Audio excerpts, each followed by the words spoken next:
Stephen Smith blasts Oprah Winfrey, Michelle Obama for alienating voters. Smith said celebrities would not guilt voters into doing something. Those who endorsed Vice President Kamala Harris tried their best to get their candidate votes, but the vice president came up short. President-elect Donald Trump has been elected as the 47th President of the United States, becoming the first person to win the election following a loss since former President Grover Cleveland. However, ESPN pundit Stephen A. Smith was not fond of the tactics of some of Harris' supporters.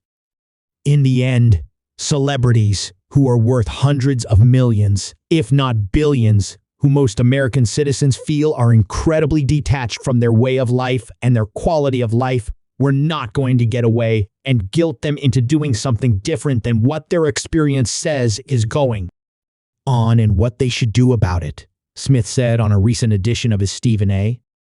Smith show.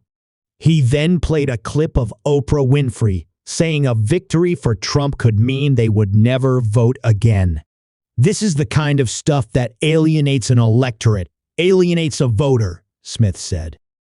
Because the freedom that you tell them you have, you try to confiscate morally by letting them know you ain't worth a damn unless you vote the way we say you should vote.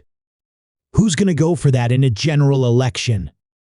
With an economy rife with inflation, with over 12 million people crossing the border, the value of their dollars dissipating before our very eyes.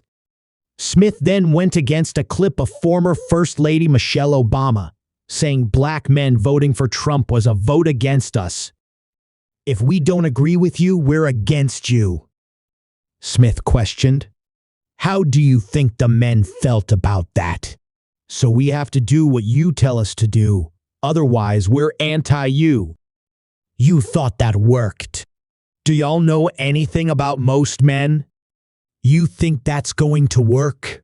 Smith predicted in September that Harris would win, but she fell well short of the 81 million votes President Biden received in 2020.